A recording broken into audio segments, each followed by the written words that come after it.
তাহলে এক নম্বর ক্লাসে আমরা দেখলাম যেখানে আমাদের বলা হচ্ছে অপারেটিং সিস্টেম কি, তাহলে কিন্তু আমরা আমাদের অপারেটিং সিস্টেম কিন্তু জানলাম এবং অপারেটিং সিস্টেমের মধ্যে আমরা দেখছি লিনাক্স আছে, ম্যাক আছে, উইন্ডোজ আছে। এর মধ্যে আমরা ব্যবহার করি কোনটা? উইন্ডোজ ব্যবহার করি। লিনাক্স কিন্তু অনেক ভালো, কিন্তু আমরা ব্যবহার করি না বিধায় আমাদের কাছে এটা কঠিন মনে হয়। আর ম্যাক ব্যবহার করে কারা? যারা অ্যাপেল ইউজ করে তারা হচ্ছে ম্যাক ইউজ করে। আচ্ছা, এখন তারপর দ্বিতীয় প্রশ্ন বলা হচ্ছে what is your computer system? তোমার কম্পিউটারের সিস্টেম তাহলে কি ব্যবহার করা হয়েছে?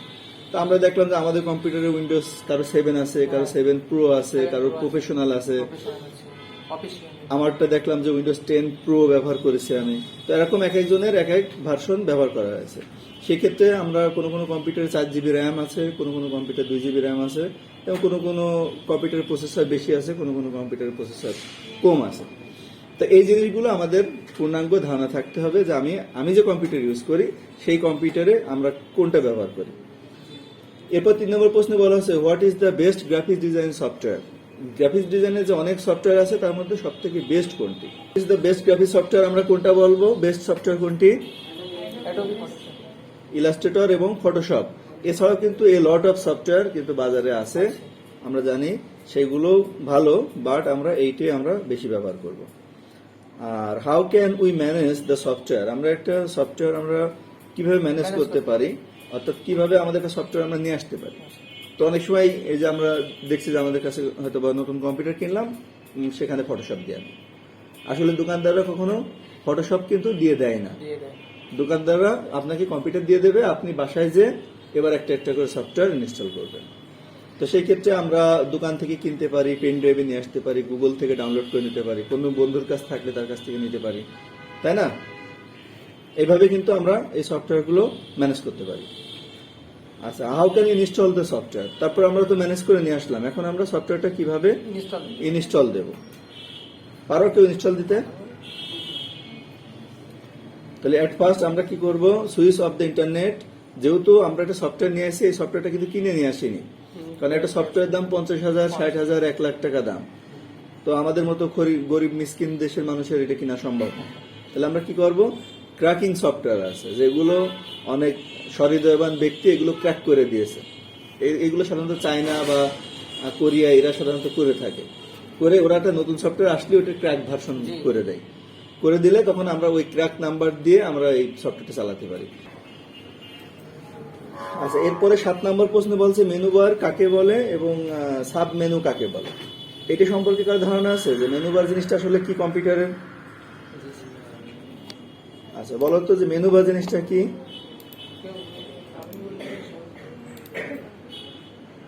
মেনু বার কে বলতে পারবে? যখন আমরা কোনো সফটওয়্যার ব্যবহার করি, যখন কোনো সফটওয়্যার ইউজ করি, তখন তার উপরে একটা অপশন থাকে, যে অপশনের মধ্যে সবকিছু যে অপশনের মধ্যে থাকে এটাকে আমরা মেনু বার বলি। তাহলে আমরা দেখি একটা সফটওয়্যার ওপেন করে কোনটাই ওপেন করব। সাপোজ ইলাস্ট্রেটর ওপেন করব। ইলাস্ট্রেটর আমরা যদি সরাসরি না পাই তাহলে আমরা কিভাবে খুঁজে বের করি? সার্চ বাটনে যে খুঁজে বের করি, তাই না? সবাই নোট করে না, আমি যে জিনিসগুলো বলছি আমি একটু পরে জিজ্ঞেস করবো সবাইকে। তাহলে আমরা কোনো কিছু খুঁজে না পেলে আমরা স্টার্টে গিয়ে খুঁজে বের করব। তাহলে আমরা সফটওয়্যার যখন ওপেন করি তাহলে আমরা দেখলাম যে সফটওয়্যার খুঁজে পাচ্ছে না, এই অবস্থা আমরা কি করলাম? সার্চে গিয়ে প্রথমে লিখলাম যে একটা সফটওয়্যার নাম লিখলাম, লেখার সাথে সাথে সেই সফটওয়্যার নাম সিরিয়ালে দেখালো, তার মধ্যে থেকে আমরা যে কোনো একটা সফটওয়্যার ইউজ করলাম। এখন এই যে প্রথম যে সফটওয়্যারটা ওপেন করলাম, এই হোম পেজটার নাম বলা হচ্ছে ইন্টারফেস। এটা কিন্তু আমি একটু পরে আবার সবাইকে জিজ্ঞেস করবো, ঠিক আছে? তাহলে ইন্টারফেস কাকে বলে সেটা বলতে হবে। তাহলে ইন্টারফেস জিনিসটা কি? আমরা প্রথম যে সফটওয়্যারটি ইউজ করি, মানে ওপেন করি, প্রথম যে ফেজটা আসে সেই ফেজটাকে আমরা বলছি ইন্টারফেস। এখন ইন্টারফেসটা ওপেন হওয়ার পরে একদম উপরের অপশন যেগুলো থাকবে এগুলোকে আমরা মেনু বলবো। এই যে এখানে সবগুলো অপশন এখানে রয়েছে, আমরা দেখছি যে, তাহলে এইগুলোকে আমরা সবগুলোকে কি বলবো? মেনু বলবো। একইভাবে যদি আমরা অন্য কোনো সফটওয়্যার ওপেন করি, সাপোজ আমি পাওয়ার পয়েন্ট ওপেন করলাম, পাওয়ার পয়েন্টেও কিন্তু দেখো যে এখানে অনেকগুলো অপশন এই যে একবারে লেখা রয়েছে একটা একটা করে সিরিয়ালি। এই প্রত্যেকটা অপশনকে আমরা এখানেও বলছি মেনু। তা আমাদের প্রশ্ন ছিল যে মেনু বার কাকে বলে? এটা হচ্ছে আমাদের প্রশ্ন ছিল, 7 নাম্বার প্রশ্ন ছিল যে মেনু বার কাকে বলে এবং সাব মেনু কাকে বলে। তাহলে সাব মেনু জিনিসটা কি? তাহলে আমরা যদি এই সফটওয়্যারটা ওপেন করি ইলাস্ট্রেটর, তাহলে এখানে ফাইলে ক্লিক করলে আমরা ফাইলের মধ্যে দেখছি অনেক অপশন চলে আসছে। তাহলে ফাইল যদি একটা মেনু হয় তাহলে এর বাচ্চা কাচ্চাগুলোকে আমরা সাব মেনু বলছি। ঠিক আছে, মনে থাকবে তো? আমি একটু পরে জিজ্ঞেস করবো সাব মেনু কাকে বলে। তাহলে প্রত্যেকটা মেনুর অধীনে যে মেনুগুলো থাকবে এগুলোকে বলা হবে সাব মেনু। আচ্ছা, তাহলে আমরা একইভাবে যদি পাওয়ার পয়েন্ট আমরা ওপেন করি, এখানে আমরা কিন্তু যেমন হোমে ক্লিক করলাম, হোমের বাচ্চা কাচ্চাগুলো নিচেই দেখাচ্ছে, তাহলে এগুলো এর সাব মেনু হবে। আমি যে রিভিউতে ক্লিক করলাম এগুলো দেখো নিচে দেখাচ্ছে। আমি এই যে ভিউ মেনুতে ক্লিক করলাম, বাচ্চা কাচ্চাগুলো নিচে দেখাচ্ছে, তাহলে এগুলো সব এর সাব মেনু। প্রত্যেকটা সফটওয়্যারের এরকম মেনু থাকে এবং তার সাব মেনু থাকে। এটা ছিল আমাদের প্রশ্ন 7 নাম্বার। 8 নম্বর প্রশ্নে বলছে যে ক্রিয়েট নিউ এর কাজ কি এবং কি কি পদ্ধতিতে উক্ত অপশনটি কাজ করা যায়। ক্রিয়েট নিউ অর্থাৎ নতুন কিছু তৈরি কিভাবে আসলে করতে হয়। যদি আমি নতুন কিছু তৈরি করতে চাই তাহলে কি করতে হবে। এই ক্ষেত্রে যদি আমি ইলাস্ট্রেটর সফটওয়্যার ব্যবহার করি তাহলে এখানে একটা ক্রিয়েট নিউ অপশন আছে, কিন্তু অন্য সফটওয়্যারে ক্রিয়েট নিউ অপশন নাও থাকতে পারে। সাপোজ পাওয়ার পয়েন্টে আমি গেলাম, ফাইলে গেলাম, এখানে শুধু নিউ অপশন আছে। ক্রিয়েট নিউ আর শুধু নিউ দুটোই কিন্তু একই কথা। যদি আমরা কোনো সফটওয়্যার থেকে কোনো জিনিস নতুন ভাবে তৈরি করতে চাই, আসলে আমরা কম্পিউটারের কাজটা হচ্ছে যে নতুন কিছু সৃষ্টি করা। আমরা নতুন কিছু সৃষ্টি করার জন্য কিন্তু কম্পিউটারের কাজগুলো শিখি। তাহলে আমরা এখানে যদি নিউ ক্লিক করি তাহলে আমার এখানে একটা নতুন একটা ফাইল এরা দেবে। একইভাবে যদি ইলাস্ট্রেটর আমি ক্রিয়েট নিউ করি তাহলে ইলাস্ট্রেটর আমাকে একটা নতুন ফাইল দেবে। এই যে নতুন একটা ফাইল তৈরি হবে। আমার অপশন এসছে, আমাকে বলছে যে কি ধরনের ফাইল আমি তৈরি করি, কাগজটা কেমন হবে, কাগজটা ছোট হবে না বড় হবে, তারপর কাগজটা আড়ে হবে না লম্বায় হবে, এই কথাগুলো আমাকে জিজ্ঞেস করছে। তো আমি ওকে বললাম, কম্পিউটারকে বললাম যে কাগজটা আমাকে আড়ে দেওয়া হোক। তো তখন এই যে এখানে একটা মানুষ, একটা ভেটে মানুষ, একটা লম্বা মানুষ। যখন আমি কাগজটা লম্বায় দিতে বললাম তখন আমি লম্বাটা নিলাম, আর যখন আমার আড়ে দরকার হবে কাগজটা তখন আমি এটা নেব। তো আমি যেহেতু আমরা সাধারণত সিভি তৈরি করি, প্রথম দিকে এসে আমরা একটা সিভি তৈরি করি, যে কারণে আমাদের কাগজটা লম্বায় দরকার হয়। তো তাহলে আমি লম্বা কাগজটা নিলাম। আর এদিকে বলছে কাগজের সাইজ কি হবে।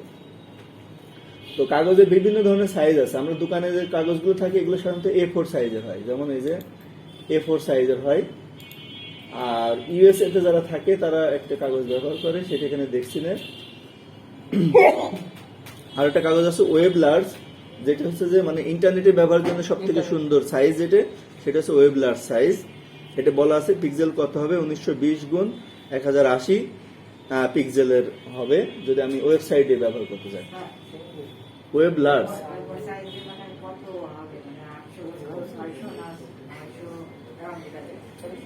না, ওইটা হচ্ছে তোমার পিক্সেলে থাকতে পারে বা মিলিমিটারে থাকতে পারে। ইঞ্চি হলে 11.69, আর মানে উপরে হবে এই যে এখানে লেখা আছে, আমার এখানে খেয়াল করলে দেখতে পাবা 11.69। আর হ্যাঁ,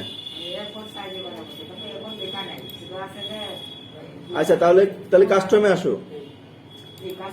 কাস্টমে এসে এখানে লিখে দাও, এই যে এখানে লম্বা কাগজটা সিলেক্ট করে এই মিলিমিটার দরকার নেই, মিলিমিটারের এখানে বাদ দিয়ে দাও, এটা বাদ দিয়ে এখানে নাও ইঞ্চি।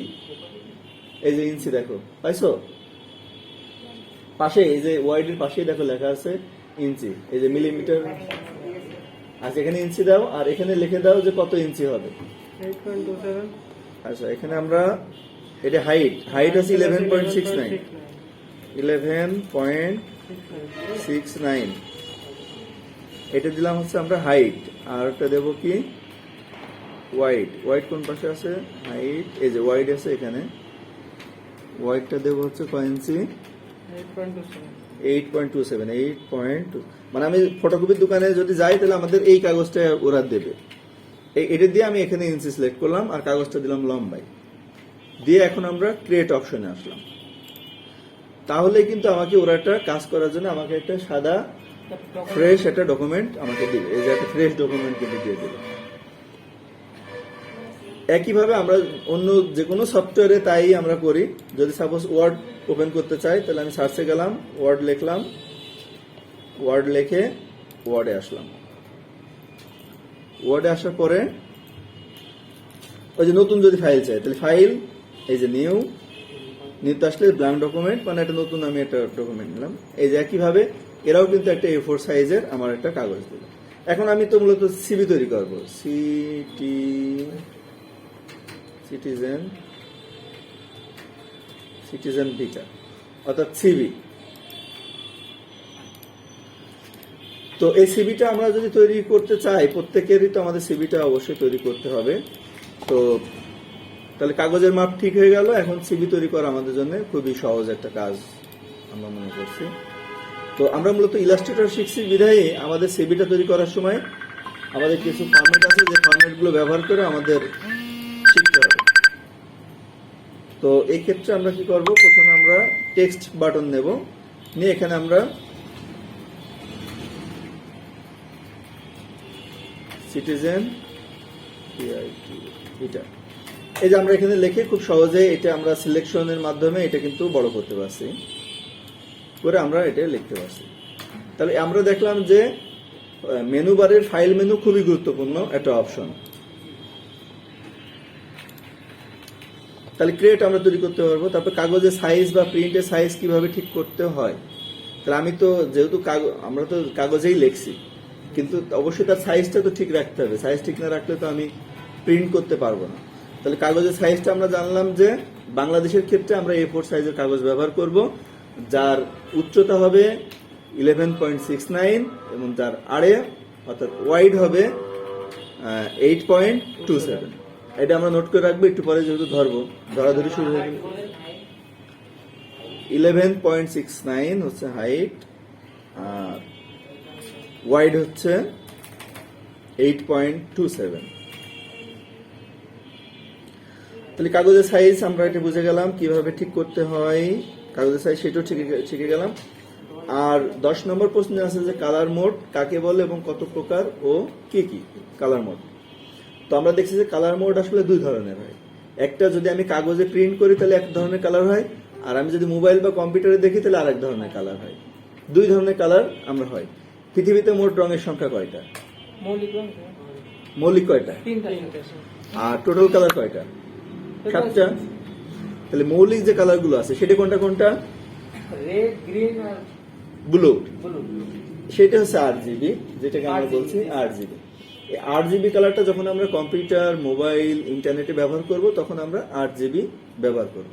কিন্তু আমরা যখন কাগজে প্রিন্ট করি তখন কিন্তু প্রিন্টার এই জিনিসটা বোঝে না। প্রিন্টার তখন বোঝে CMYK, মানে সাইম, ম্যাজেন্টো, ইয়েলো এবং ব্ল্যাক। অর্থাৎ কাগজে শুধু বোঝে কালো, হলুদ, ম্যাজেন্টো মানে কি, আর সাইম মানে কি? আচ্ছা হলো ওই ম্যাজেন্টো সাইম। তাহলে আমাদের দুই ধরনের কালার মোড আমরা ব্যবহার করি।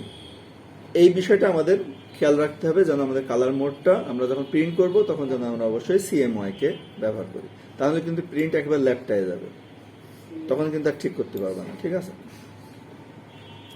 তো এই আমাদের ছিল এটা 1 নম্বর ক্লাসের বিষয়বস্তুগুলো। তো আসলে 1 নম্বর ক্লাস যেহেতু আমি একবার পড়াইছি, এই কারণে আমি আজকে আবার ওভারভিউ করালাম। ঠিক আছে? আর 2 নম্বরের ক্লাসে ছিল যে মেনু বারের যে পরিস্থিতি, সেই মেনু বারের পরিস্থিতি আসলে কি। এখানে বলা হচ্ছে যে আমরা ইলাস্ট্রেটর যদি ব্যবহার করি, এখানে মেনু বারের মোট কতগুলো মেনু আছে। তো আমরা এখানে বলা হচ্ছে যে মেনু বারে মেনুর সংখ্যা মোট 9টি, কারণ ইলাস্ট্রেটর যে লেটেস্ট ভার্সনগুলো আছে এখানে মোট মেনু সংখ্যা আছে 9টি। এবং কি কি মেনু আছে সেটা ওখানে বলে দেওয়া আছে: file, edit, object, type, select, effect, view, window এবং হেল্প। আর তারপর সাব মেনু কোনগুলো আছে, প্রতিটি মেনুর অধীনে সাব মেনু আছে। এখন ফাইলের অধীনেও তো অনেক সাব মেনু আছে। হ্যাঁ, আচ্ছা। এরপরে যে প্রশ্নটা আছে 13 নম্বর প্রশ্নে বলছে যে tools bar, menu bar, control bar এবং ফ্লোটিং বার গুলো কি এবং এগুলো কোথায় থাকে। তো যখন আমরা এই সফটওয়্যারটি ইউজ করব তখন আমরা এগুলো দেখতে পারবো। অর্থাৎ এখানে কন্ট্রোল বার বলতে বোঝানো হচ্ছে মেনু বারের ঠিক নিচেই যে বারগুলো আছে এগুলোকে কন্ট্রোল বার বলে। ঠিক আছে? আমি একটা ছবি তুলে নিই। কন্ট্রোল বার, হ্যাঁ, আমি একটা ছবি তুললে সুবিধা হবে। ছবি তোলার জন্য আমাদের ব্যবহার করব হচ্ছে এইটা, প্রিন্ট স্ক্রিন। ছবি হয়েছে? হ্যাঁ, ছবি হয়েছে। ছবিটা আমি নিয়ে আসলাম পেইন্টের মধ্যে। Control V. আচ্ছা, এখন তোমাদের বোঝার সুবিধার্থে আমি একটু কাটাছেড়া করবো আর কি। আমরা একটা কলম নিয়ে নিই। তাহলে আমরা এতক্ষণ দেখছিলাম মেনু বার কাকে বলে, সেটা মেনু বারটা আমরা পেলাম 9টা। এই যে এখান দিয়ে আছে মোট 9টা মেনু বার এখানে পাইলাম। কি কি পাইলাম একজন বলো? File, edit, object type, select, effect, view, email, help, এই 9টা আমরা পেলাম। এখন আমরা বলছি প্রত্যেকটা মেনুর আবার সাব মেনু আছে, যে ফাইলে ক্লিক করলে এর মধ্যে সবগুলো আছে, ওইগুলো আমরা খাতায় নোট করে নেব। ঠিক আছে, খাতায় নোট করে নেব, নিয়ে ওইগুলো আমরা পড়বো। আর সাথে সাথে আমরা একটা জিনিস বললাম যে কন্ট্রোল বার কাকে বলে। কন্ট্রোল বারটা হচ্ছে যে এই পুরো সফটওয়্যারটাকে কন্ট্রোল করার জন্য একটা কন্ট্রোল বার ব্যবহার করা হয়েছে, সেটা হচ্ছে ঠিক মেনু বারের নিচে আছে, এই জায়গাতে আছে। আমি কালারটা প্রয়োজন বলে চেঞ্জ করে দিই। এই যে এই পর্যন্ত, এই পর্যন্ত, এটাকে বলা হচ্ছে কন্ট্রোল বার। ঠিক আছে, অর্থাৎ এখানে ফুল কন্ট্রোল, অর্থাৎ সফটওয়্যার কন্ট্রোলটা এর মধ্যে থাকবে। যদিও আমরা মাইক্রোসফট ওয়ার্ড বা পাওয়ার পয়েন্টে দেখে আসলাম যে এই কন্ট্রোল বার নামে এখানে কোনো বার নেই, এখানে আছে রিবন নামে একটা বার আছে, রিবন। যদি আমরা পাওয়ার পয়েন্ট ওপেন করি তাহলে আমরা দেখব যে এই যে এখানে যেটা মানে সাবমেনুর যে অংশটা, এই সাবমেনুর অংশটাকে এরা আবার নাম দিয়েছে, আমরা সাবমেনু নামেই চেনবো, কিন্তু কম্পিউটারের বিজ্ঞানীরা বলছে এটার নাম হবে রিবন।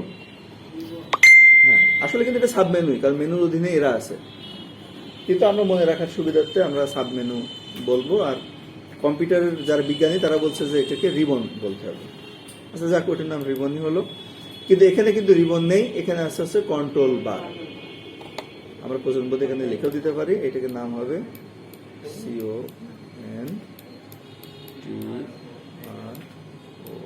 Control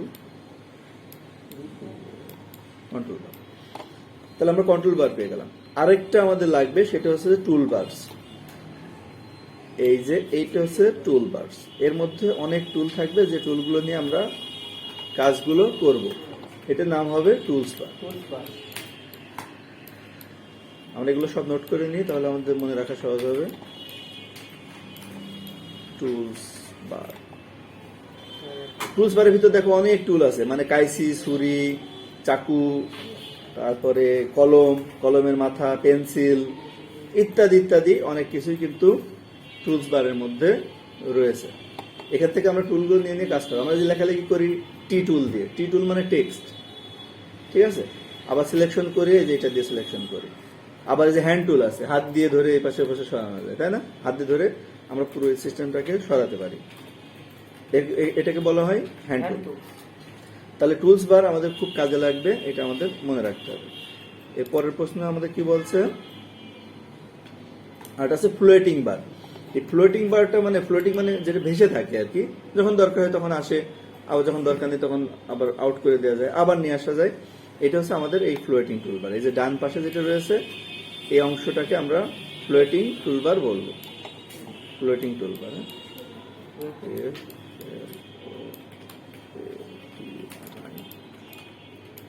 floating toolbar. তাহলে ফ্লোটিং টুলবার আমরা পেয়ে গেলাম। তাহলে আমরা পেলাম মেনু, কন্ট্রোল বার, টুলবার, ফ্লোটিং টুলবার, আর মাঝখানে যে অংশটা রয়েছে এটাকে আমরা বলবো, এখানে ইলাস্ট্রেটরের ভাষায় এটাকে বলা হচ্ছে আর্টবোর্ড, বাট কম্পিউটারের ভাষায় যখন আমরা বলবো সেটা ওয়ার্ক স্পেস। এটা ওয়ার্ক স্পেস এখানেও আমরা বলতে পারি, আর্টবোর্ড বা ওয়ার্ক স্পেস।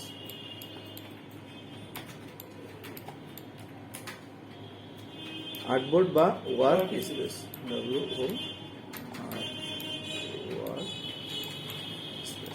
মাউস যেটা আপনি সুন্দর লিখছেন, আমরা তো পারি না। এসে ছোটবেলায় ক্লাস 1-এ শিখলাম তো, এই জন্য। মানে মাউস দিয়ে লেখা। আচ্ছা, তাহলে আমরা এখন যেটা দেখলাম সেটা আমাদের সবকিছু এখানে চেনা হয়ে গেল।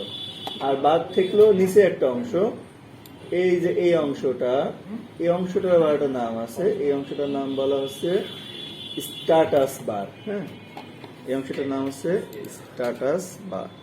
আমি এখানে লিখে দিই STATUS, স্ট্যাটাস বার। এই স্ট্যাটাস বারে, অর্থাৎ আমি যে কাজ করছি তার একটা স্ট্যাটাস বা সামারি দেখাবে এই স্ট্যাটাস বারে, ঠিক আছে। এখানে দেখা যাচ্ছে কত পার্সেন্ট জুম আছে, আমি কত নাম্বার পেজে আছি, কোন সেকশনে আছি, এগুলো সব স্ট্যাটাস বারে দেখাচ্ছে, ঠিক আছে? তাহলে এটাকে বলা হচ্ছে স্ট্যাটাস বার। আর একটা বার রয়েছে যার নাম হচ্ছে স্টার্ট বার। স্টার্ট মানে কি? শুরু। সেটা আমি লাল কালি দিয়ে দেখাই দিই, তাহলে ভালো হবে। আমি লাল কালি দিয়ে এটা দেখাই দিচ্ছি। এই যে শুরুর বারটা হচ্ছে এইটা। এই স্টার্ট বারের ভিতরে কিন্তু অনেক কিছু থাকে, স্ট্যাটাস বার। অনেক কিছু থাকে। এই স্টার্টাস না, এটা স্টার্ট। স্ট্যাটাস বার আর স্টার আলাদা? হ্যাঁ, স্ট্যাটাস বার তো ওর উপরে এটা, আর এটা হচ্ছে স্টার্ট বার। স্টার্ট মানে যেখান থেকে আসলে প্রোগ্রামগুলো শুরু করা হয় সেগুলোকে বলা হচ্ছে স্টার্ট বার। তো আমরা এখান থেকে স্টার্ট বারের মাধ্যমে যে কোনো কাজ আমরা এখান থেকে স্টার্ট করতে পারি। এছাড়া এখানে ঘড়ির time, sound, internet, battery charge কতটুকু আছে, স্পিকার আছে কিনা, ক্লাউড স্পেস আছে কিনা, তাপমাত্রা, সবকিছু আমাদের এই স্টার্ট বারের মধ্যে শো হবে। আবার যখন আমরা কোনো প্রোগ্রাম ডাউন করে রাখি তখন সেই প্রোগ্রামগুলো স্টার্ট বারে এসে জমা হয়। আমরা এখানে একটু দেখি, এই যে আমি এটা ডাউন করে রাখি, এই যে এটা ডাউন বলতে এটা মিনিমাইজ বলে। আমি মিনিমাইজ করলাম, ওটা ডাউন হয়ে গেল। এটা মিনিমাইজ করলাম, এটা ডাউন হয়ে গেল। এখন আমার উইন্ডোজটা একদম ক্লিন, কিন্তু সবগুলো কোথায় আছে? নিচে কোন বারের মধ্যে আছে? স্টার্ট বারের মধ্যে আছে। স্টার্ট বারের মধ্যে দেখো কত প্রোগ্রাম রয়েছে, মানে আমি যত প্রোগ্রাম কাজ করছি সবগুলো স্টার্ট বারের মধ্যে জমা হয়ে গেছে। এখন আমার সাপোজ যেটা লাগবে, আমার এখন লাগবে হচ্ছে ইলাস্ট্রেটর। আমি ইলাস্ট্রেটর ওপেন করলাম, ইলাস্ট্রেটর দরকার নেই, আবার নামায় রাখলাম। আমার পাওয়ার পয়েন্ট লাগবে, পাওয়ার পয়েন্ট ওপেন করলাম, পাওয়ার পয়েন্ট দরকার নেই, পাওয়ার পয়েন্ট ডাউন করে রাখলাম। যখন যেটা আমার দরকার তখন আমি আপনি যে পর্যন্ত কাজ করছেন ওইটা মানে মাইনাস করে ওইখান থেকে শুরু হবে আর কি। মাইনাস করলে ওই, হ্যাঁ, ওখানেই থাকবে। কিন্তু আমরা যদি ক্রস করে দিই তাহলে কিন্তু আবার সেখানে থাকবে না, ওটা কেটে যাবে, প্রথম থেকে আবার আসবে। তো এই কারণে আমাদের এই তিনটে বাটন খুবই গুরুত্বপূর্ণ। এই যে এখানে যে তিনটে বাটন আছে, অর্থাৎ একটা হচ্ছে মিনিমাইজ, একটা ম্যাক্সিমাইজ, আর একটা হচ্ছে ক্লোজ। আমরা যদি ক্লোজ করে দিই তাহলে সম্পূর্ণ ফাইলটাই ক্লোজ হয়ে যাবে, আর মিনিমাইজ করে রাখলে এটা নিচে এসে জমা হয়ে থাকবে। তো তাহলে আমরা এখানে দেখলাম যে আমাদের সাব মেনুগুলো আমরা জানলাম, টুলবার এগুলো জানলাম। What is the new sub menu work and what is the shortcut, অর্থাৎ কোনো নতুন ফাইল যদি নিতে হয় তাহলে তার শর্টকাট কি এবং সেটা কোন মেনুর মধ্যে থাকে। তো আমরা এখানে শর্টকাট কমান্ড এখানে লেখা আছে যে কন্ট্রোল এন, অর্থাৎ নতুন কোনো ফাইল নিতে হলে যদি আমরা কন্ট্রোল এন ব্যবহার করি তাহলে নতুন ফাইল নেওয়া যাবে। আমি সাপোজ মাইক্রোসফট ওয়ার্ডে আসলাম, আমি আর একটা ফাইল আমার দরকার, তাহলে কন্ট্রোল এন যদি আমি চাপি তাহলে আমার এটা নতুন ফাইল আসবে। আমি যখন নতুন ফাইলে কাজ করবো, হোয়াট ইজ ইউর নেম, ঠিক আছে, নতুন ফাইল এখন আমি কাজ করলাম। এখানে কিন্তু দুটো ফাইল হয়ে গেল, এখানে একটা ফাইল অলরেডি আমার ছিল, কাজ করছিলাম, আবার একটা ফাইল হলো। এখানে কিন্তু এই যে নিচে আসলে দেখাবে যে কয়টা ফাইলের মধ্যে রয়েছে।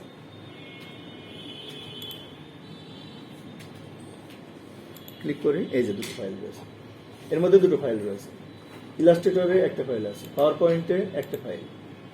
তাহলে সবগুলো কোনটার মধ্যে কয়টা ফাইল সব এখানে দেখাচ্ছে।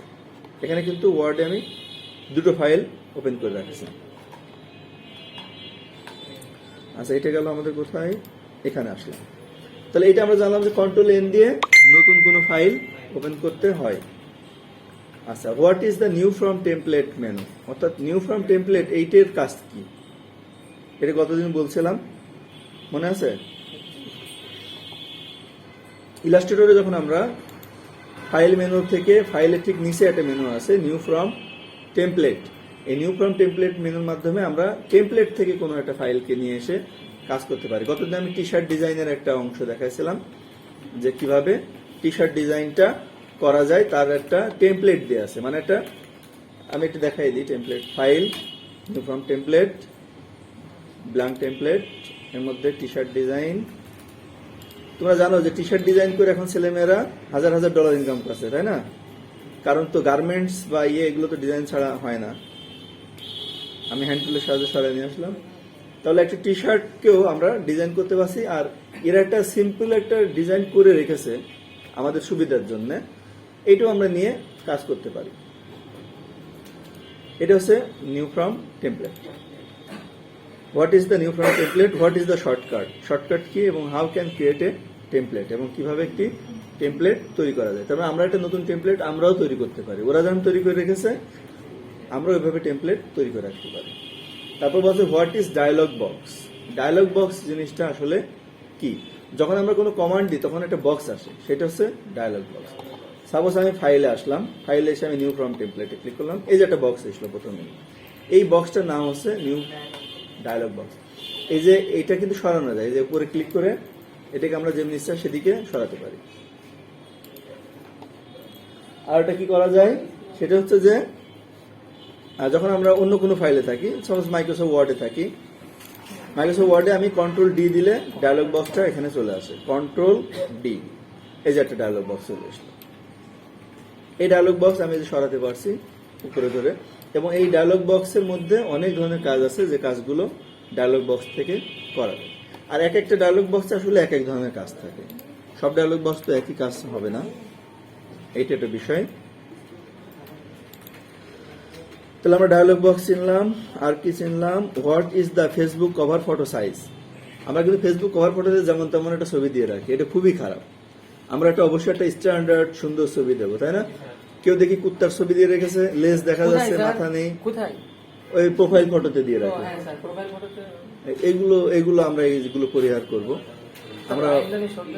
আমরা ভালো ছবি ব্যবহার করব, ঠিক আছে? স্ট্যান্ডার্ড সুন্দর মানের ছবি। এখানে ফেসবুক বলে দিয়েছে যে কত সাইজের ছবি ওখানে দেওয়া যায় কভার ফটোতে, সেগুলো কিন্তু বলে দিয়েছে। 1680 পিক্সেল এবং 859 পিক্সেলের ছবি এগুলো কভার ফটোতে দিতে বলেছে।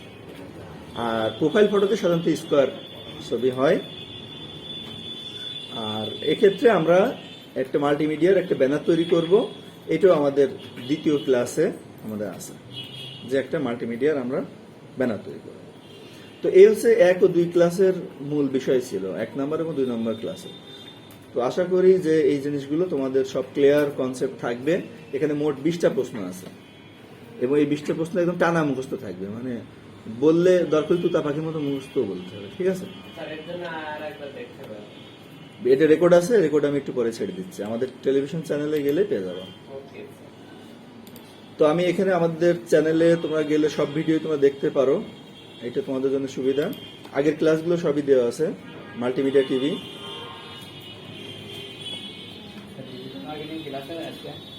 হ্যাঁ, মাল্টিমিডিয়া টিভিতে গেলে অনেক পুরোনো আমলের একটা টেলিভিশনের ছবি দেওয়া আছে, ফার্স্ট ক্লাস এন্টিনা যুক্ত।